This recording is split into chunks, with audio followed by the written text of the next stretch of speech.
Ser Podcast. Hola oyentes, esta semana Paqui Ramos y yo hemos estado en un juzgado de guardia de Barcelona. Por lo tanto, hemos visto el rostro de uno de los aparatos del Estado, pero también sus intestinos. Hemos visto su maquinaria burocrática y sus calabozos. Y hemos vuelto de la experiencia impresionados, como ustedes seguramente si lo escuchan. ¿Te colocas en el número 4, por favor? Por aquí. De perfil. Póngase de perfil, por favor. Se pone de espaldas. No necesito una foto de su coronilla. Vaya al interfono, por favor. ¿Me oyes? ¿Qué dices? Que te oigo muy mal. Aprieta si quieres hablar, que no te oigo. Juanjo, Juanjo. ¿Qué dices? ¿Que por qué te pones de espaldas? Que no necesito ver tu coronilla. Vale. Ya voy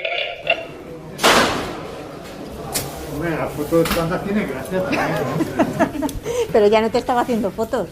Ya te he hecho una de frente y una de perfil. Sería por uno de los que suben a los Sí, despachos no he de subido guardia. nunca por ahí, yo así veo el acceso suyo.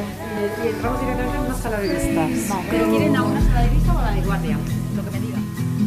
A long road is a long, dragged out imagination where things can go wrong, but we keep rolling on.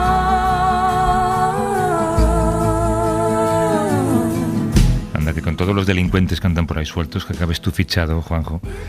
Bueno, luego explicamos por qué, ¿no? ¿Cómo estás? ¿Te das cuenta, no? ¿Te das cuenta? Bien, estoy bien fichado ya, pero... Sí, que injusta es la vida, que injusta la sociedad, que ya tienes tu foto de frente y de perfil, Y de espaldas.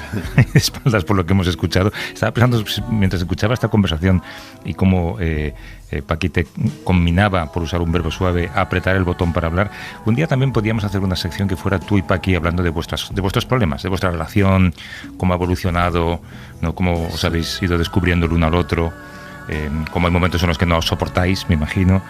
Es que, no sé, Paqui es muy hermética, ¿eh? Sí, tú estás dispuesto a abrirte siempre, ¿no? Yo sí, pero Paqui es hermética y dura. Sí, todavía no sabes lo que lleva dentro, ¿no? No sé Oye, lo que lleva dentro, ¿no? Que has tenido una semana muy movida, ¿no? Antes me contabas hace unos días que sentías primero rejuvenecido porque has viajado mucho y eso te demuestra a ti mismo que todavía puedes hacerlo con un ritmo apretado, ¿no? Y segundo, te recuerda que existe el mundo tal y como lo conocíamos antes, ¿no? Sí, bueno, es que he tenido una semana de las de antes de la pandemia. No todas eran así, pero bueno, salí en martes de casa y prácticamente no he vuelto. Bueno, volví martes mismo por la noche, pero el miércoles a primera hora me fui a Canarias. Allí hemos trabajado mucho, fue porque fui con Arzuaga y con nuestro amigo y hemos trabajado mucho, hemos comido mucho también, que eso no es bueno, y el viernes estaba de vuelta y yo llegué a Madrid pensando, bueno, pues todavía resisto, todavía estoy un poco, porque este año nos ha dejado esta sensación de haber envejecido, ¿no? De repente haber vuelto un poco, haber tocado un poco el mundo de antes, ¿no? Pues ha sido estimulante, sí. Y hay que dar una noticia, y es que la semana que viene te toca. Y además queremos oírlo. Pues te vas a quedar con las ganas. No lo sé, ya sabes que Paqui es muy persistente también, eso tenéis que trabajarlo vosotros. Te toca cuando digo te toca. Sí. Hermética y persistente. Sí, no, me toca, me vacuno la semana que viene, sí, en martes, de la primera fase de la vacuna. ¿Sabes qué pasa? Que yo estoy muy cansado de ver la imagen de la aguja clavándose en un hombro de alguien a quien no conozco. ¿Sabes? Es que nos la ponen 40 veces, pero no escucho la sensación mental, intelectual que te da llegar a ese punto de la pandemia, ¿no? Al punto que has esperado durante año y medio. Entonces, yo te estoy seguro contaré. de que tú harías una retransmisión, no tipo Carrusel Deportivo, pero casi, ¿no? Pero ¿cómo voy a hacer una retransmisión de mi vacuna, Javier? Es que me pedís unas cosas. Voy a ir al centro de salud con el magnetofón. La gente eso me dijiste cuando te dije que fueras loco. a Ikea, y mira luego. Bueno, ya veremos. Ya veremos. Lo dejo en manos de Paqui. Oye, en el aeropuerto creo que estabas cuando escuchaste lo del show del jueves, del viernes en la SER, ¿no? Yo no sé si te alteró un poco durante el viaje, o si te... Pues sí, me dejó sobrecogido porque yo estaba en el aeropuerto, como sabes que yo llego pronto además, pues iba con los cascos escuchando la radio para escuchar el debate. Claro, yo iba a escuchar el debate y de repente apareció allí aquel tono chulesco de la autoridad competente del franquismo, ¿no? Yo lo reconozco muy bien porque venimos de ahí, ¿no? Monasterio me dio la impresión de que entró en la SER como tejero en el Congreso, intentando dar un golpe de emisora, ¿no? Intentó callar a Ángels Barceló, insultándola, dándole gritos, no respetando el papel de moderador de la locutora. No dijo todos anzuelos de milagro, no dijo se sienten coño porque ya estaban sentados, ¿no? Pero a esta mujer te la imaginas perfectamente con unos galones de sargento y bueno, para echarse a temblar, ¿no? Y de hecho, en fin, parece mentira, pero ha conseguido mucho. Es decir, consiguió cargarse el debate del viernes, y se ha cargado todos los debates siguientes. Quiero decir que su capacidad de alterar el orden establecido, que es por el que ella aboga, es brutal, ¿no? Porque ha alterado... yo pensaba, fíjate, esto pensaba un poco humorísticamente, ¿no? Que del mismo modo que, bueno, se confirmó esto de que venimos hablando varias veces de que el modelo de los programas de televisión basura es el que ha llegado a la vida y a los debates, porque esta mujer se comportó allí como en los programas de televisión basura cuando alguien quiere destacar, ¿no?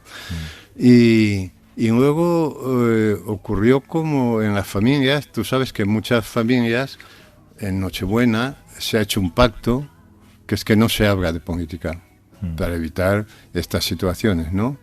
Y yo me preguntaba, un poco humorísticamente, pero un poco en serio, diciendo, oye, ¿sería posible que retomaran los debates, pero haciendo el pacto de no hablar de política?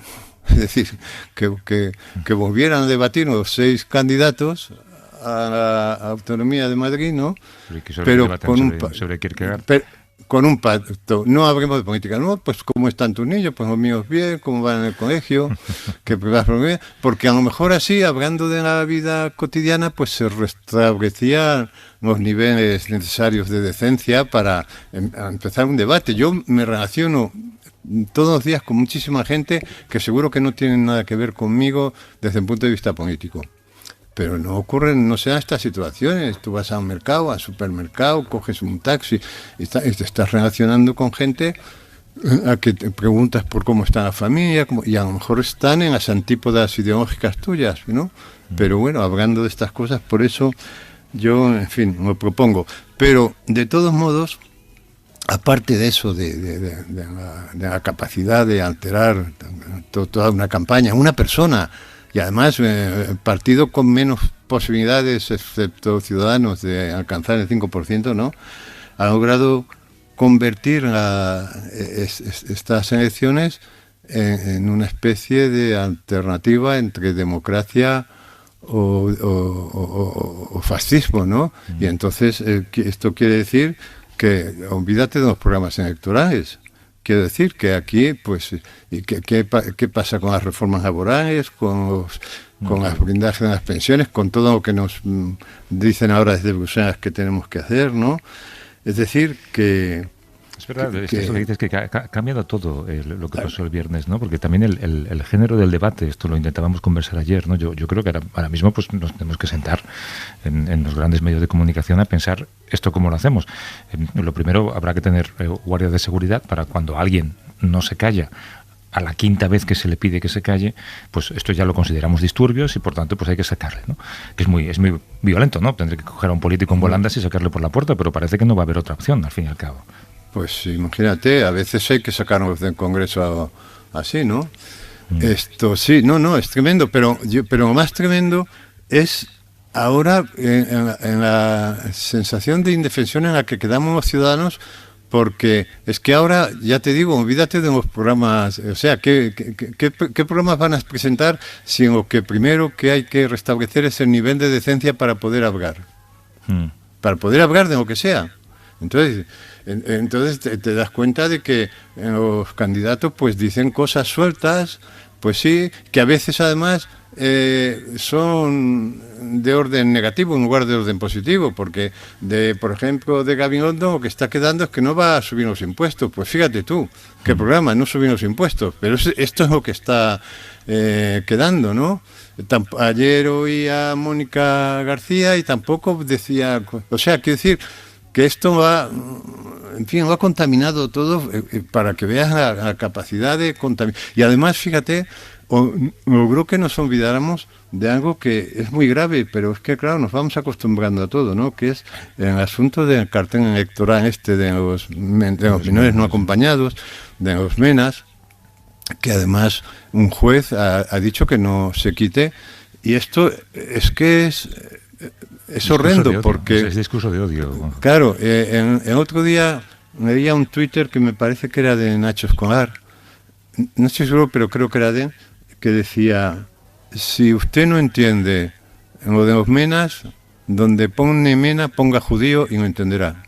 ¿Qué es esto, no? Es el odio a una etnia, el odio a una clase social, el odio al extranjero, el odio a alguien, ¿no? Pero eso ya, o sea, como cada vez el nivel de corrupción es mayor, ¿no? De corrupción verbal y tal, pues te vas acostumbrando a que entres en el metro y veas un cartel que sería que es lo mismo, que se pusiera ahí judíos, echemos a los judíos, ¿no? Bueno, pues a mí la situación desde luego me parece desastrosa, y sobre la que tendrían que reflexionar los partidos políticos, ¿no? Porque esta espuma claramente fascista tiene un mar de fondo, ¿no?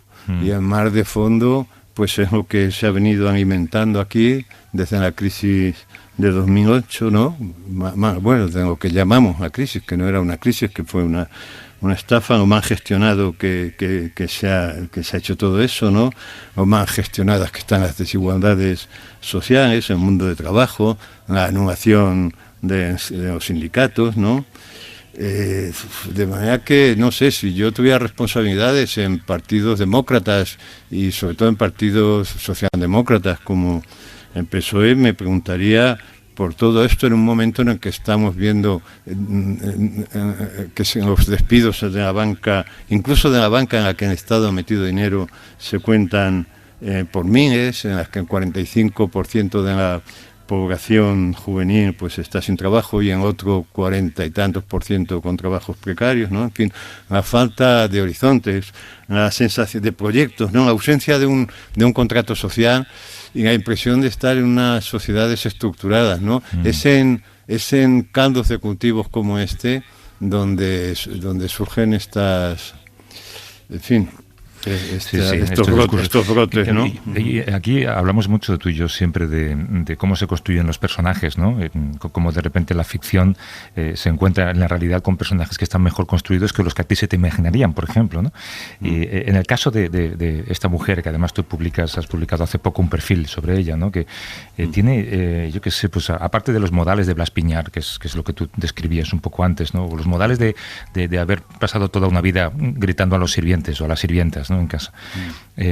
Tú hablas de pellizco de monja, alguien que te vende una nave sin cédula de habitabilidad, ¿no? Igual que de repente pues te dice que este mena te va a robar la cartera en cuanto te descuides, ¿no? ¿Qué te inspira a ti como personaje? Bueno, yo lo describía en mi artículo porque me describía esa doble moral de la que nosotros conocemos también, porque en la expresión esa de pellizco de monja, que dice que consiste en apretar y en retorcer y que es muy doloroso, dice el diccionario, ese se aplicaba con una sonrisa en la boca, ¿no? Era las personas que han ido a colegios de monjas, las chicas, pues saben muy bien, ¿no? Cómo te clavaban el bolígrafo en la cabeza, decía ayer una chica en un tuit, mientras sonreían amablemente, ¿no? o mientras hablaban de la bondad y de, en fin, del cristianismo y patatín y patatán, y y están robando niños en los sanatorios, las monjas que robaban niños en los sanatorios en nombre de Dios para dárselos a las clases o vendérselos a las clases acomodadas, ¿no?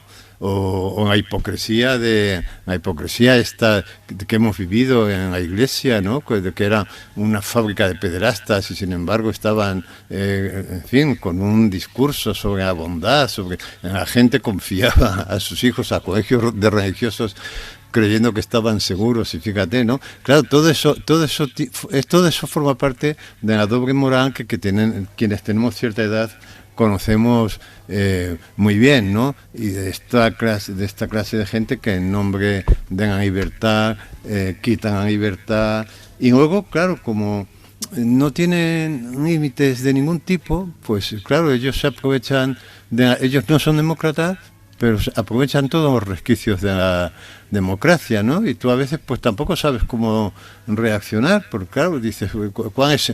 La democracia también debería tener unos límites, ¿no? No sé, lo que decía ayer Juan Juárez, ¿no? Claro, la democracia les da las herramientas que luego ellos utilizan para manipular esa democracia. Juan Juárez lo expresaba muy bien, claro, es decir, tú en nombre de la libertad debes permitir todo, debes permitir que entren en tu casa, que ocupen o intenten ocupar tu papel, que den gritos a diestro y a siniestro, que insulten al resto de tus invitados. Claro, son situaciones que para un demócrata son complicadas porque los demócratas por lo general, además de educación, tienen límites morales, políticos, en fin, tienen límites de algún tipo. Pero estas personas no tienen ningún límite, porque lo mismo hoy dicen lo contrario de lo de ayer. Si decretas en estado de alarma, estás mal; si lo quitas, estás peor. En fin, ya digo, cuando no hay límites de ningún tipo, pues claro, es difícil. La verdad es que es difícil. Bueno, es tan difícil enfrentarse que lo hemos visto, que fíjate tú, el poder de esta mujer que representa a una fuerza política, que en fin, que es la cuarta, me parece, o por ahí, que sin embargo, pues ha puesto patas arriba, ya no a campaña, ha puesto patas arriba al país, porque todo el mundo está sobrecogido por la escena esta que vivimos en la SER el otro día, ¿no? Y entonces, y claro, frente a eso, tienes que pensar, bueno, ¿y esto cómo se defiende uno de esto sin caer en sus propias aptitudes, ¿no? Sí, pues la verdad es que la situación esto es importante lo que dices, porque es verdad que te genera determinados pensamientos que no quieres, porque como tú dices, porque nosotros somos del otro bando, somos tolerantes y somos demócratas y no queremos que estas cosas se nos pasen por la cabeza, ¿no? Pero te genera esto de que ya comentábamos un día de las disonancias cognitivas, ¿no? De dos ideas contradictorias en la cabeza, ¿no? Pero ¿tú crees que moviliza el voto de quienes quieren evitar pues que estas ideas avancen y que estos grupos políticos avancen, o provoca tal desencanto con el espectáculo político que hace que haya gente que no vaya a las urnas dentro de un par de semanas? Pues chico, yo no lo sé, la verdad, porque claro, todo esto sucede, como te decía, no tengo ni idea, sucede en una atmósfera de mucho desánimo. Todo el mundo dice que si los sectores, en los barrios del sur de Madrid votaran, seguramente, en fin, por cantidad ganaría el bloque de izquierdas, pero en esos bloques, en esos barrios, el desánimo es muy grande, el escepticismo respecto a la política es muy grande. En esos barrios están yendo a las colas del hambre, están muy preocupados y muy angustiados desde que se levantan por el minuto siguiente, por la hora siguiente, por si van a conseguir dar de comer a sus hijos, si van a conseguir sacarse la tarjeta del metro. Es decir, que la situación ahí y luego además es un día que no festivo, pero no lectivo, quiero decir, con los niños en casa, con las dificultades que entraña, ¿no? Manejar toda la vida doméstica con los niños. Para votar tienes que pedir permisos de 4 horas seguramente, o de 5, no sé. Muchas empresas pues te pondrán problemas, en fin.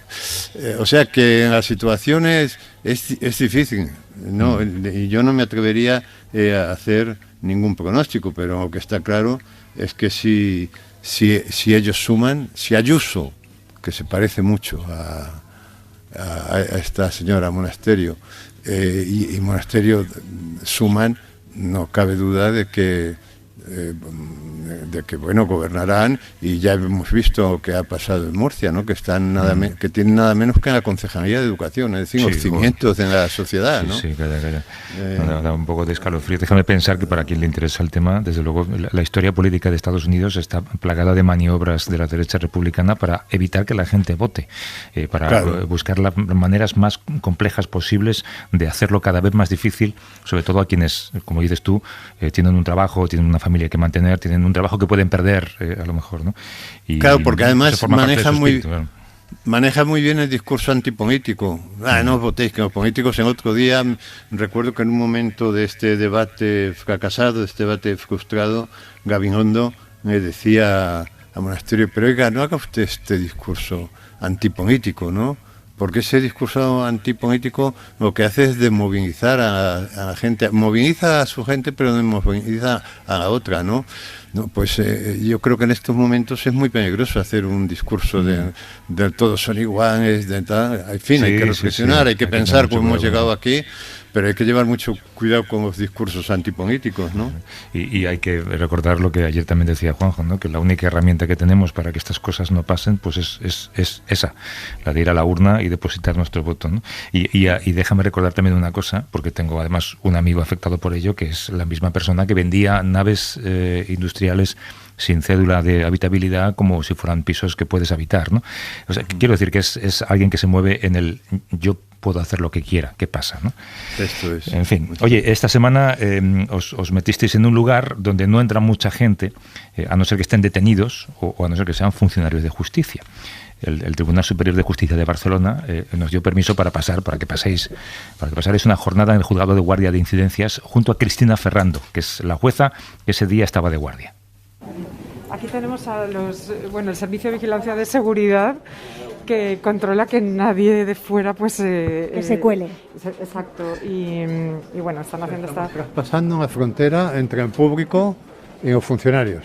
Y todas estas personas que están aquí son los funcionarios de mi juzgado, que hoy cambian del sitio de trabajo y se vienen a trabajar a la guardia. A la guardia.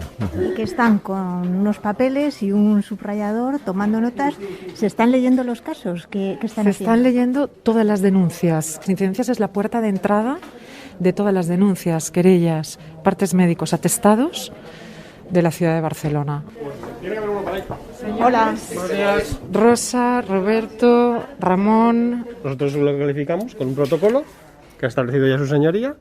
Los que son caballos del rey ya están establecidos, ya están calificados, y los que no, se da la cuenta a su señoría personalmente. ¿Es normal que entren más expedientes de los que se pueden atender? El servicio de guardia convencional acaba a las 9 de la noche. A veces hemos llegado a las 9 de la noche diciendo aquí no se va nadie porque no podemos... ¿Cuántos expedientes puedes al día repasar? No sé, 200, 300. Y tienes aquí un taco con objetos intervenidos, un CD, ¿eso qué son? No sé, depende del caso. O sea, a veces son imágenes de una cámara de seguridad, a veces es si han abierto un coche, pues el destornillador con el que han abierto el coche, si lo han pillado, cosas. Las pruebas. Bien, por ejemplo. Hola, buenos días. Inma es la letrada de la Administración de Justicia. Inma tiene muchísima experiencia. Sí, llevo unos cuantos años ya en los juzgados de instrucción, sí. ¿Cuál has dicho que era su función? Nosotros trabajamos para ejecutar todo lo que los jueces en sus resoluciones judiciales acuerdan. Llevar a cabo las entradas y registros. Esa es una de nuestras funciones. Por ejemplo, también otra sería la apertura de paquetes postales que presuntamente podría contener droga o cualquier otra sustancia o objeto que estuviera prohibido o buscado por la ley. También es muy urgente del juzgado de guardia es el tema de solicitud de trasplante de órganos, por ejemplo. rápidamente. Y otra cosa curiosa son, por ejemplo, llevar a cabo matrimonios en artículo mortis. Esto es muy poco frecuente, pero alguna vez también lo hay, ¿verdad, Cristina? Sí, sí. O sea, vosotros cada día es una sorpresa, no tenéis nada previsto, sino que cuando entréis lo que vaya llegando. Efectivamente. Oye, ojalá que pasen muchas cosas. Yo siempre digo que son como un melón, que hasta que no lo abres nunca sabes lo que va a pasar. ¿Podemos ver ese departamento de búsqueda ahora y vamos a ver captura? las búsquedas y capturas. Que me suena un poco como al lejano oeste, ¿no? Sí, bueno, es el argot que seguimos teniendo. Sí. Que- Mira, esta es, Entonces, ¿qué están? a ver, esta es una relación de todas aquellas personas que hoy han venido detenidos porque tienen buscas y capturas pendientes de algún juzgado. Y por el siguiente motivo, maltrato en el ámbito familiar. ¿Cuántas personas tenéis hoy? Pues hoy hay 12. 12. Hay 12 buscas. ¿Han llegado 3 más? 15. Pues 15. Claro, yo escucho lo de busca y captura y yo tengo la sensación de que es gente muy peligrosa. Pero no, en absoluto. sí, puede ser No, simplemente por una no. multa. También los hay. Nosotros intentamos que la búsqueda y captura sea siempre el último recurso, porque no nos gusta que por determinados delitos una persona tenga que estar en calabozos, pero es que a veces no queda otro remedio. Por ejemplo, Efectivamente. este es delito de hurto. Sí, un delito de hurto. Estaba a mí dando miedo. Ese digo, a ver si maltrato. no he pagado alguna multa de No, yo tráfico ya te dejo aquí. y vengo aquí a hacer un reportaje y me detienen. Siempre estamos hablando de sentencias penales, siempre, ¿eh? Ni hay fotos colgadas por las paredes. Yo no sé. Se busca. Se busca. Bueno, pues nada, yo ya me han dado cuenta de las cuestiones dudosas y bueno, había varios partes médicos, que había uno de un menor autolesionado, de 15 años autolesionado y bueno, 2 o 3, un tema de tráfico de drogas, pero de pequeña cantidad. Y aquí tenemos al médico forense. Médico forense. Buenos días. ¿Cuál es tu kit de trabajo? Por ejemplo, para detenidos abajo tenemos más cosas, tenemos más medicación, tenemos los kits para agresiones sexuales, pues con material para toma de muestras, también para los levantamientos, pues las batas desechables, guantes, calzas. ¿Tenéis ansiolíticos? Hay, en serio. Es que Juanjo en todos los reportajes los va buscando. Gracias.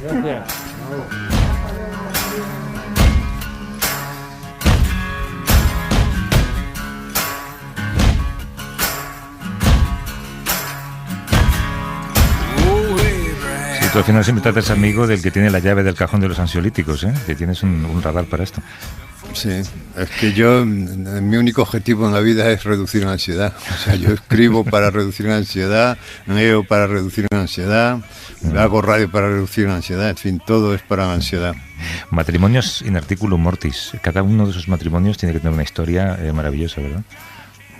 Bueno, todo lo que pasa por ahí, claro, es que yendo a un juzgado yo tenía mucho interés de veces porque decía, ¿cómo será un juzgado de guardia? Porque yo nunca había ido a un juzgado de guardia. Imaginaba que ibas allí, que había un señor juez, una señora juez, y decías, como vas al médico de guardia porque te había ocurrido una cosa por la noche, ¿no? Pero esto estaban de guardia todo el día, son 24 horas. Y claro, entreves, porque en un día, en una jornada, pues lo que ves es muy superficial, pero te haces una idea de lo complicada que es la maquinaria del Estado, ¿no? De lo complicado que es construir un Estado, ¿no? O sea, luego tú ves, digamos, las manifestaciones más pequeñas de ese Estado, los semáforos, que funcionen. Tú das por hecho que los semáforos funcionan, pero podrían no funcionar, y funcionan, ¿no? Que cuando llueve las alcantarillas traguen, yo qué sé, en fin, lo que significa convivir en ciudades, en pueblos, pero en ciudades como las nuestras, de 4 o 5 millones de habitantes, y que todo funcione, ¿no? Bueno, pues uno de los engranajes precisamente es la justicia, y el juzgado de guardia es un engranaje especial dentro de ese aparato. Y es muy interesante, claro, porque nosotros entramos a las 9, que es cuando empezaba la guardia, y a las 11 no había pasado nada todavía. Es decir, no había pasado nada grave. Entraba mucho papel, porque por cierto hay mucho papel en el juzgado, sí. ¿no? Y mucho papel. Y a las 11 no había pasado nada grave. Y yo decía, pero claro, nosotros íbamos con la fantasía de que no íbamos a parar, ¿no? Bueno, pues ya iremos viendo, ¿no? A lo largo del reportaje. Pero este es un dato a señalar, ¿no? Que a las 11... Y luego... claro, decía Paqui que yo estaba nervioso, decías tú, creo, ¿no? Que yo estaba nervioso y tal. Es que tú entras ahí, a mí me pasaba un poco como cuando hacía reportajes en la cárcel, ¿no? Que decía, joder, me dejarán salir, a ver si se han dado cuenta de que este es mi sitio, ¿no? Por la noche, me acordaba de un cuento que creo que es de García Márquez, que es de un autobús que va llevando a unos enfermos mentales de un sanatorio a otro, algo así. Y en medio del camino está lloviendo y hay un coche con una señora que está fuera del coche haciendo señas porque se ha estropeado el coche. Entonces el autobús la para, la recoge y dice, ¿la puedo llevar hasta donde vayan? ¿No? Y dice, vale. Y llegan a un manicomio. Y entonces empiezan a salir todos y ella ya se va a retirar y coge uno vestido de blanco, un enfermero, y dice, ¿usted dónde va? Dice, no, yo es que no soy de esto, no, usted para adentro, ¿no? Pues igual, ¿no? Dice, es que vaya a salir, dice, no, si yo era periodista, ¿no? Pues esto, yo digo, a ver si nos salimos del juzgado de guardia, Paqui, porque otro día leí, nos detienen aquí, porque otro día habían leído en el periódico de una señora, o una joven, no me acuerdo, que fue a denunciar el robo del DNI, y la detuvieron porque resulta que habían robado la identidad, quien se la había robado, la sí. identidad y estaba haciendo por ahí cosas feas y la detuvieron. Tú imagínate, vas a hacer un reportaje en juzgado de guardia y estás en busca y captura.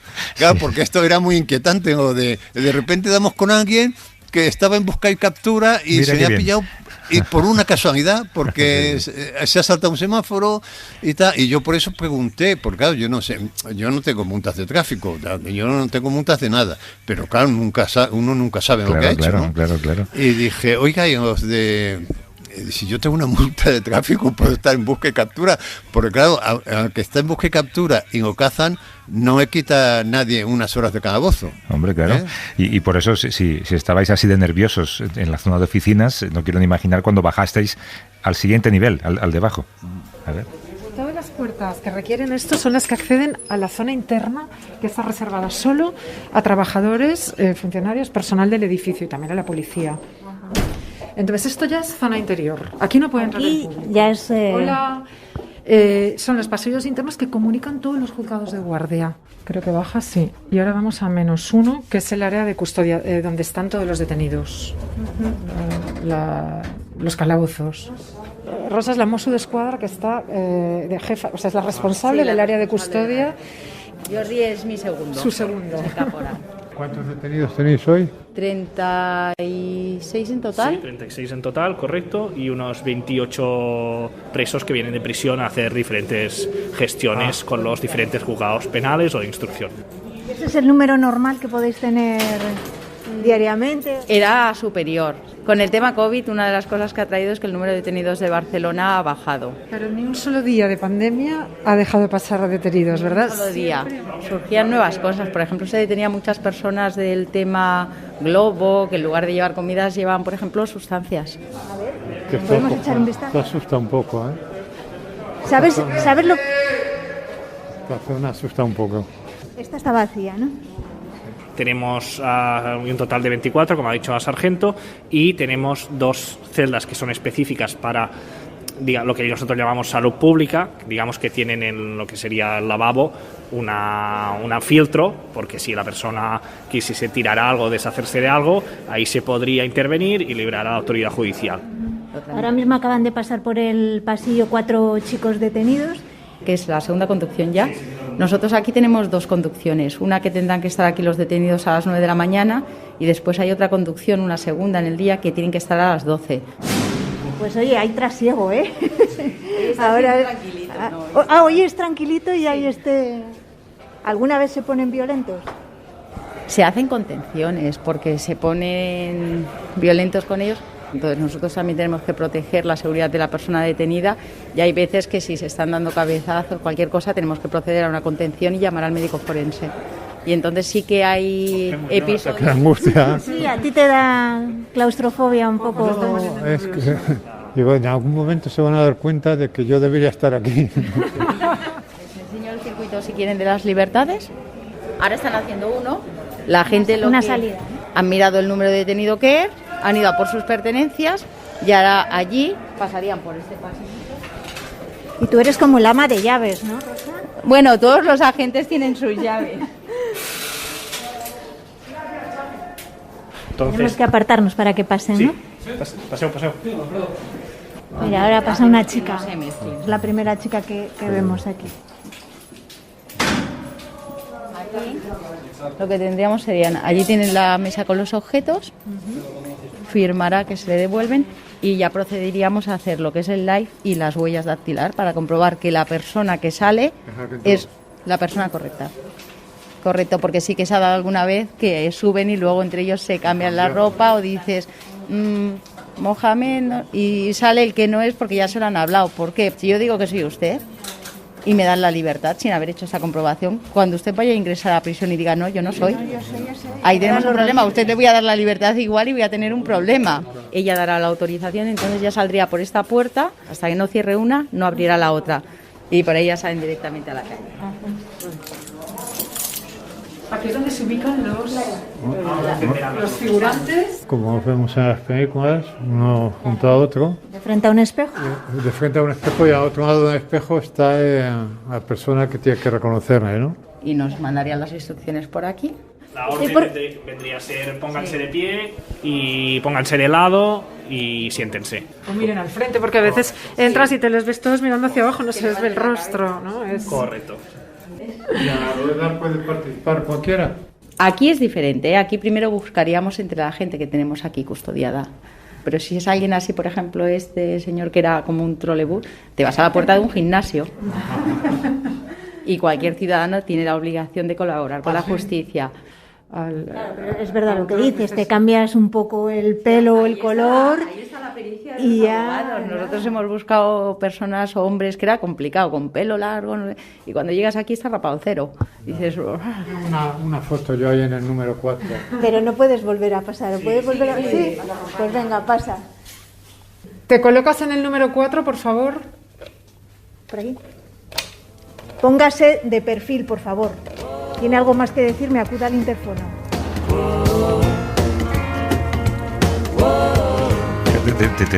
Te veía nervioso, Juanjo. Sí, yo estaba muy sobrecogido. Bueno, de hecho, si no llega a ser por Paqui que hacen las preguntas, no hay reportaje, ¿no? Porque yo miraba todo aquello. Date cuenta que todos esos intestinos, desde que empiezas a bajar por la trastienda, pasillos, caeras y tal, hasta los sótanos, son como intestinos, todo, ¿no? Hasta que desciendes a lo más profundo del sistema, ¿no? Y en el sótano, con los calabozos, tiene algo de zoo humano, ¿no? Porque veías detrás de los barrotes a la gente que estaba allí detenida. Y la verdad es que yo, como tendo a identificarme patológicamente con todo el mundo, sobre todo si nos está pasando mal, pues pensaba, pues a lo mejor es que entre esta persona y yo, lo único que ha habido es un golpe de suerte. Un poco de suerte, ¿no? Esto es lo único.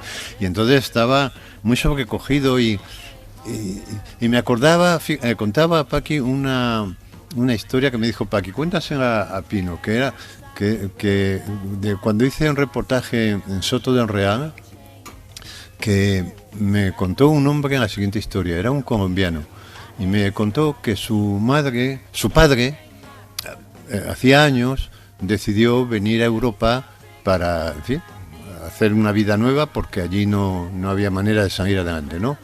Y entonces cayó en la tentación, como tantos de los que hacen esto, de traerse 1 kilo de heroína. Las mafias siempre te proponen y tal, siempre dicen, no, tenemos comprados a los funcionarios de la aduana, no tienes ningún problema, y así empiezas con un dinero para salir adelante, tal. Bueno, llegó a Barajas, lo pillaron y a Soto del Real le cayeron los años que le cayeran, ¿no?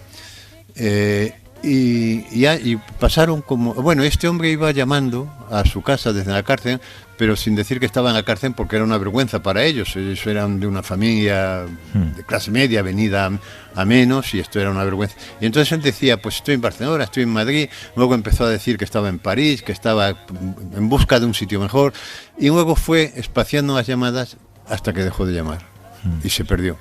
Bueno, y pasaron pues como 10 años o así. Y entonces el hijo de este hombre, que entonces era pequeño, cuando su padre se fue, pues tenía ya 20 años así, y decide que viene a Europa también a abrirse camino y a buscar a su padre, ¿no? A averiguar qué pasó de su padre. Y en la misma historia, comete el error de coger un kilo de droga, llega al aeropuerto, lo pillan y a Soto de Real, ¿no? Y un día, esto me lo contaba este hombre, el hijo, ¿no?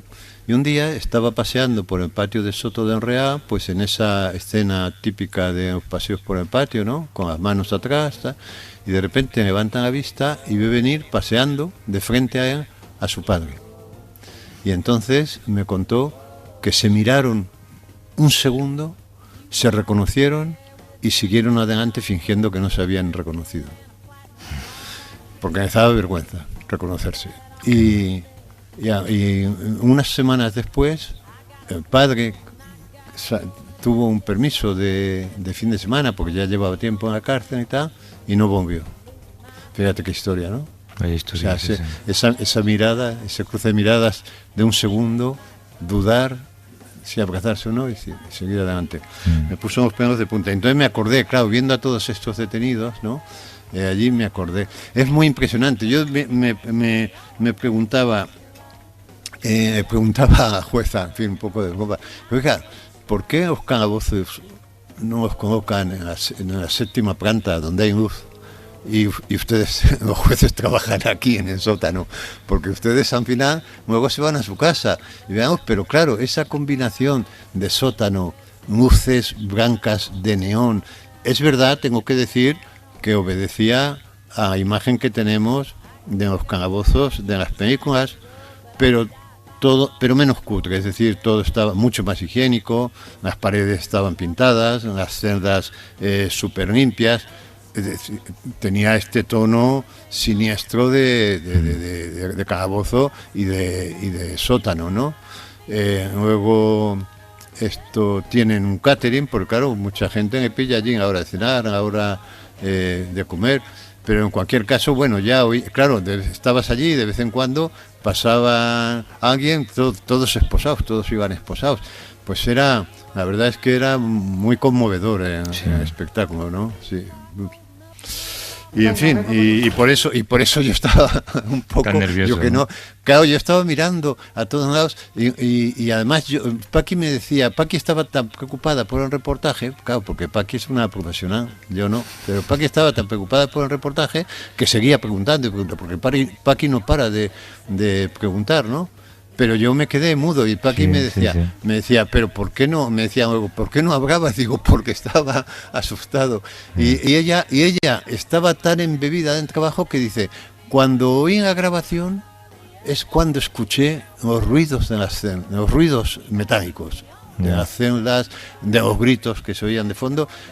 Lo escuchó a escuchar la grabación, porque entonces estaba tan preocupada por sacar el reportaje adelante que eso es profesionalidad, ¿eh? Venga por vosotros. Pues es que lo de abajo es muy impresionante, porque claro, cada persona que hay ahí habrá hecho lo que habrá hecho, pero es un drama personal, ¿no? Pero quiero decir que el espacio en sí, que no es... Bueno, tú no sé a qué estás acostumbrada, Paqui, claro, como no tú has llevado una vida tan... Mi vida es... No, que ahora, yo acabo de venir que he ido con Blanca y ahora voy a seguir notificando buscas y capturas, libertades y cosas. ¿Sigues con este asunto tan agradable de mandar a gente a la cárcel? No, ahora no, he mandado 3 o 4. Ahora, bueno, han mandado, que yo soy una mandada. Deja alguno en libertad. Sí, ahora la mayoría quedan en libertad, ¿eh? La mayoría quedan en libertad. Dígame. Acabo de recibir una llamada un tanto extraña. ¿De acuerdo? Una médico de familia ha estado atendiendo a una señora mayor de unos 20 y tantos años vía telefónica y nota que esta señora, que tiene una dolencia cardiorrespiratoria, pues que se está ahogando en su casa, sinceramente. Sí, es lo que ha dicho. Entonces ella se teme que esta señora, por cosas de la vida, se niegue a ser trasladada a un hospital. Una hospitalización involuntaria por alguien que no quiere ser hospitalizado. Vamos a hablar con el forense y ahora veremos lo que... La dificultad del trabajo que tiene la Guardia, más que de complejidad, es de tener que tomar las decisiones de fineza y tenerlas que tomar contrarreloj. Moralmente te la juegas también, ¿no? Depende de los casos. Hay casos en que lo ves muy claro, hay casos en... Bueno, luego hay unas reglas a aplicar que también te dan ese margen para que tú estés, bueno, tranquilo en cierto modo. Pues mira, en penal, indubio pro reo, es decir, ante la duda tienes que absolver.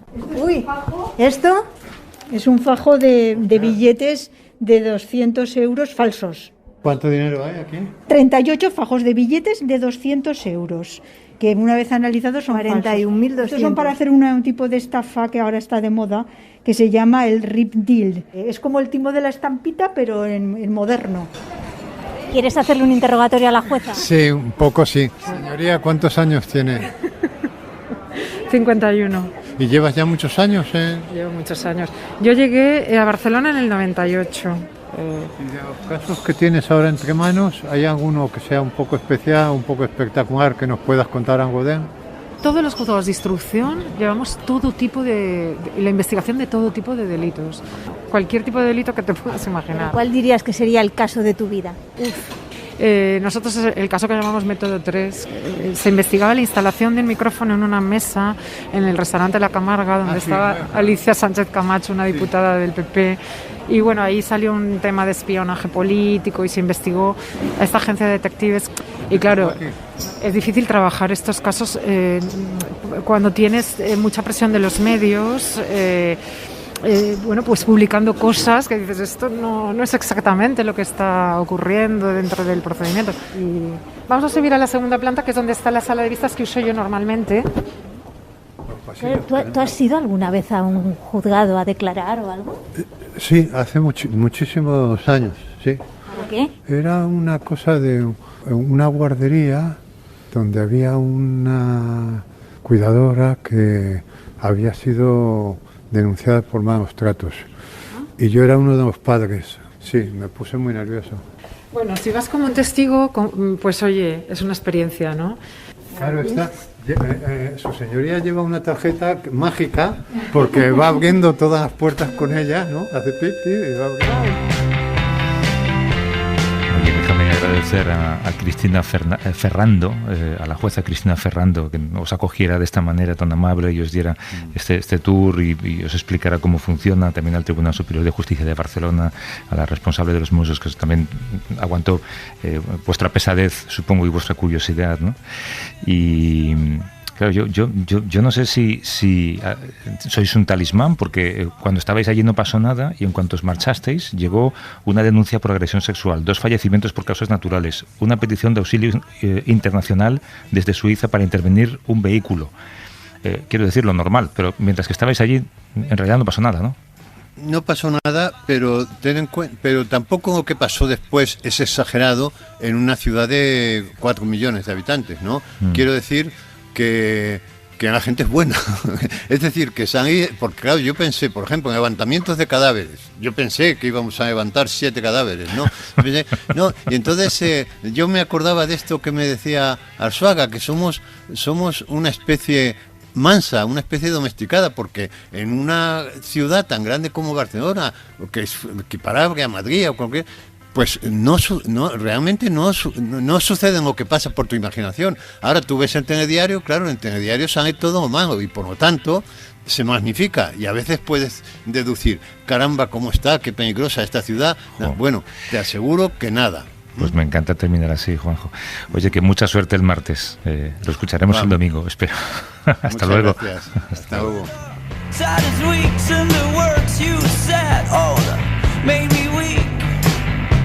I'm out of my mind. I'm about to crack, so let's call it the comeback. Muchas gracias, Cristina, por la visita y por no haber dejado a Juanjo encerrado en uno de los calabozos, que yo he visto alguno muy... Sí, yo te veía. Se van a dar cuenta de que pero es pero como... no te han tomado las huellas, Juanjo, tranquilo. Si no te toman las huellas, no te identifican. Bueno, pero que he no? Está participado en una rueda de reconocimiento. Y tus huellas están en la taza de café que te has tomado. Me han tomado ADN, las huellas, me han tomado todo. Por eso nos han invitado a tomar un café, para coger el ADN y las ¿Qué huellas. creías? Esto estaba todo pensado. Bueno. Bueno, Let's call this the comeback. Suscríbete a Vivir que son 2 días. Todos los episodios y contenidos adicionales en la app de Cadena SER y en nuestros canales de Apple Podcast, Spotify, iVoox, Google Podcast y YouTube. Escúchanos en directo en la SER sábados y domingos a las 8 de la mañana. Cadena SER. La radio.